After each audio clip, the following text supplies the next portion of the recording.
विद्यार्थियों, आज हम साझेदार का प्रवेश के अंतर्गत प्रश्न संख्या 23 को हल करेंगे। जैसा कि प्रश्न में कहा गया है कि x तथा y एक फर्म के साझेदार हैं। z को 1/4 भाग के लिए प्रवेश दिया जाता है। नए साझेदार के प्रवेश पर निम्नलिखित के लिए फर्म की पुस्तकों में जनरल की प्रविष्टियाँ कीजिए। नंबर 1, अलिखित विनियोग का मूल्य 10,000 रुपये, अलिखित लेनदार 3,000 रुपये, भवन के मूल्य में वृद्धि 12,000 रुपये, फर्नीचर पर ह्रास 1,000 रुपये।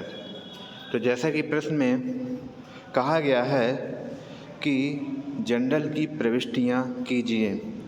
तो देखिए, जनरल की प्रविष्टि करने के लिए सबसे पहले हमें यहाँ पर यह देखना होगा कि फर्म में एक नया साझेदार प्रवेश कर रहा है।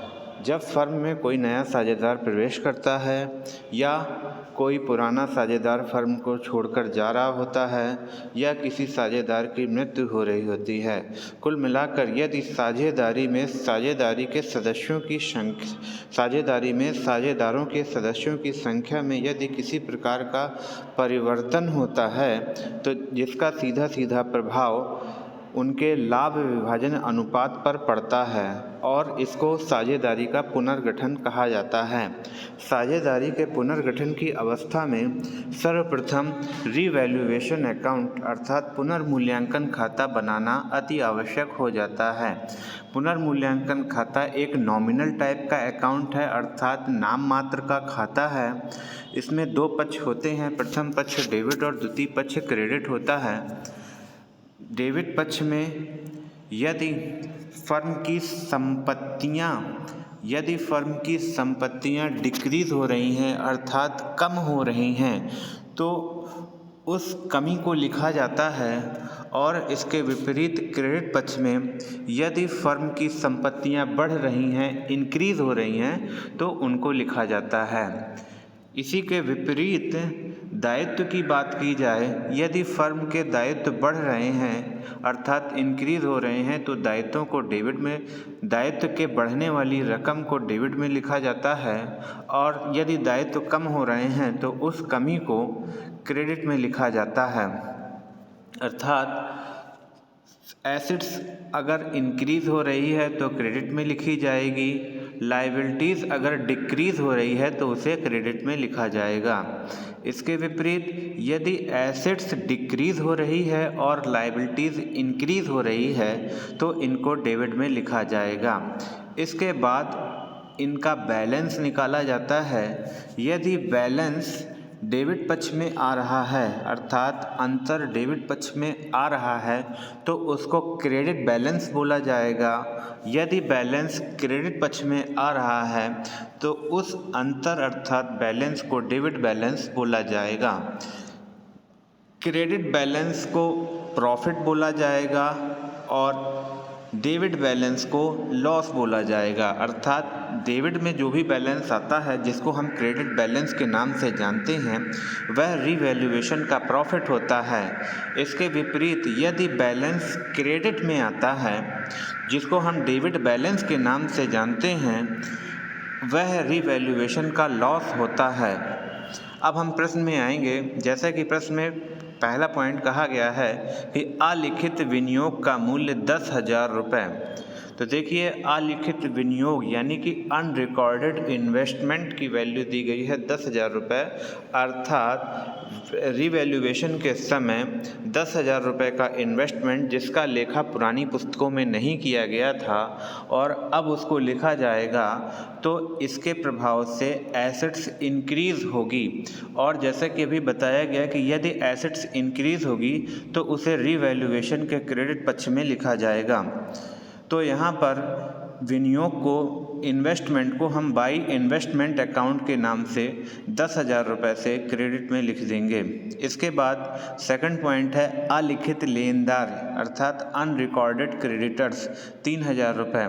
लेनदार लायबिलिटीज़ होते हैं, लेनदार फर्म की लायबिलिटीज़ होता है, और यहाँ पर लायबिलिटीज़ यदि पहले नहीं लिखी गई थी और अब लिखी जा रही है तो इसका प्रभाव यह हो रहा है कि लायबिलिटीज़ इंक्रीज़ हो रही है, और यदि लायबिलिटीज़ इंक्रीज़ होगी तो उसे रीवैल्यूएशन के डेबिट में लिखा जाएगा।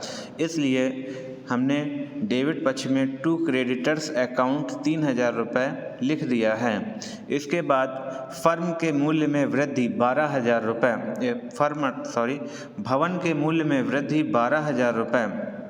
भवन व्यापार की संपत्ति होती है, एसेट्स होती है, और एसेट्स अगर इंक्रीज़ होगी तो उसे रीवैल्यूएशन के क्रेडिट में लिखेंगे, इसलिए बाई बिल्डिंग अकाउंट 12,000 रुपये लिख दिया गया है। इसके बाद चौथा नंबर है फर्नीचर पर ह्रास 1,000 रुपये। ह्रास का मतलब होता है कि स्थायी संपत्तियों के मूल्य में समय और उपयोग के साथ होने वाली कमी ह्रास कहलाती है, जिसको हम डेप्रिसिएशन के नाम से जानते हैं। और डेप्रिसिएशन एक प्रकार का एसेट्स को डिक्रीज करता है, अर्थात संपत्ति की कमी को इंडिकेट करता है, और एसेट्स जब डिक्रीज होगी तो उसे रीवैल्यूएशन के डेबिट में लिखा जाएगा। इसलिए हमने टू फर्नीचर अकाउंट 1,000 रुपये डेबिट पक्ष में लिख दिया है। अब इसके बाद दोनों पक्षों का योग किया जाएगा, तो क्रेडिट पक्ष का योग 22,000 रुपये आ रहा है और डेबिट पक्ष का योग मात्र 4,000 रुपये आ रहा है। तो डेबिट पक्ष में 18,000 रुपये का अंतर आ रहा है, तो इस 18,000 को लिख दिया जाएगा डेबिट पक्ष में। यह 18,000 रुपये बैलेंस है और डेबिट में बैलेंस आ रहा है, तो इसको क्रेडिट बैलेंस के नाम से जाना जाएगा। और जैसा कि हमने अभी बताया था कि यदि क्रेडिट बैलेंस आता है तो वह रीवैल्यूएशन का प्रॉफिट होता है, और यदि डेबिट बैलेंस आता है अर्थात क्रेडिट पक्ष में आने वाला बैलेंस, उसको हम डेबिट बैलेंस बोलते हैं, और यदि डेबिट बैलेंस आता है तो वह रीवैल्यूएशन का लॉस होता है। और यहाँ पर 18,000 रुपये क्रेडिट बैलेंस आ रहा है, यह रीवैल्यूएशन का प्रॉफिट है, और इस रीवैल्यूएशन के प्रॉफिट को पुराने साझेदारों में पुराने अनुपात में उनके पूंजी खाते में ट्रांसफ़र कर दिया जाता है। तो यहाँ पर रीवैल्यूएशन को प्रॉफिट को हमने ट्रांसफ़र किया है पुराने साझेदार एक्स और वाई के कैपिटल अकाउंट में।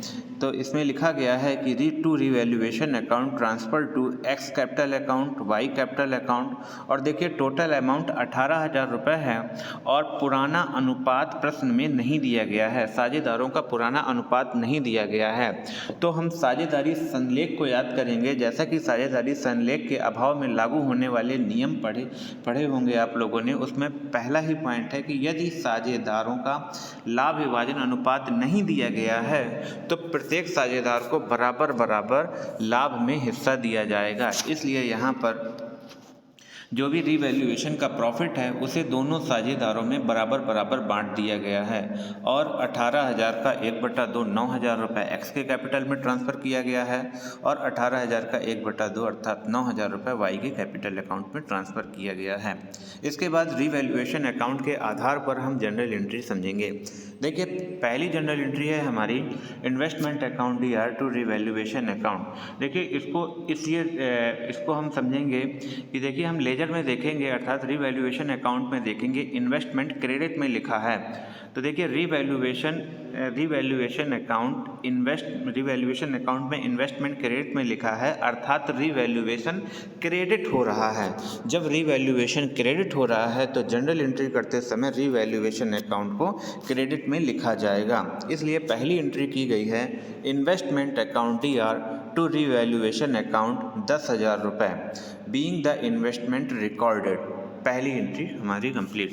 दूसरी एंट्री की बात की जाए तो दूसरी एंट्री जैसा कि प्रश्न में लिखा गया था, अलिखित लेनदार 3,000 रुपये, जिसको हमने लिखा था टू क्रेडिटर्स 3,000 रुपये। देखिए यहाँ पर रीवैल्यूएशन डेबिट हो रहा है, तो दूसरी एंट्री जब हम करेंगे तो रीवैल्यूएशन को हम डेबिट में लिखेंगे और क्रेडिटर्स को क्रेडिट में लिखेंगे। रीवैल्यूएशन अकाउंट डेबिट हो रहा है, इसलिए एंट्री करते समय रीवैल्यूएशन को डेबिट कर दिया गया। एंट्री बन रही है revaluation account DR to creditors account being liability toward creditors recorded, इसकी नरेशन हो जाएगी। और यह 3,000 रुपये इसका अमाउंट था, तो 3,000 रुपये अमाउंट डेबिट और क्रेडिट में लिख दिया गया है। इसके बाद तीसरा नंबर था भवन के मूल्य में वृद्धि, अर्थात एसेट्स इंक्रीज हो रही थी, जिसको हमने क्रेडिट में लिखा था बाई बिल्डिंग अकाउंट 12,000 रुपये। तो देखिए यहाँ पर तीसरे पॉइंट में बिल्डिंग वाली एंट्री में रीवैल्यूएशन क्रेडिट हो रहा है, इसलिए एंट्री करते समय हमने रीवैल्यूएशन को क्रेडिट में लिखा है टू रीवैल्यूएशन अकाउंट, और बिल्डिंग को डेबिट में लिख दिया गया है। तो एंट्री हमारी बन रही है building account DR to revaluation account 12,000 रुपये, और इसकी नरेशन हो जाएगी being increase in the value of building 12,000 रुपये। चौथी एंट्री की बात की जाए तो फर्नीचर पर ह्रास 1,000 रुपये, जिसको हमने रीवैल्यूएशन में डेबिट में लिखा था टू फर्नीचर अकाउंट 1,000 रुपये, अर्थात एंट्री करते समय रीवैल्यूएशन डेबिट हो जाएगा। तो देखिए इसकी एंट्री बन रही है revaluation account DR to furniture account, और इसकी नरेशन लिख दी जाएगी being depreciation charged on furniture. इसके बाद बात आती है प्रॉफिट की, रीवैल्यूएशन प्रॉफिट की। तो देखिए यहाँ भी रीवैल्यूएशन डेबिट हो रहा है, इसलिए एंट्री करते समय लिखा जाएगा revaluation account DR to X capital account to Y's capital account, अर्थात जो भी प्रॉफिट था उसको दोनों साझेदारों के कैपिटल अकाउंट में ट्रांसफ़र किया गया। तो यहाँ पर दोनों साझेदारों के कैपिटल अकाउंट क्रेडिट होंगे to X capital account to Y capital account. 9,000 रुपये से इनको क्रेडिट कर दिया गया है, और रीवैल्यूएशन में 18,000 लिख दिया गया है, और नरेशन में स्पष्ट कर दिया गया है कि being revaluation profit transferred to old partners capital account.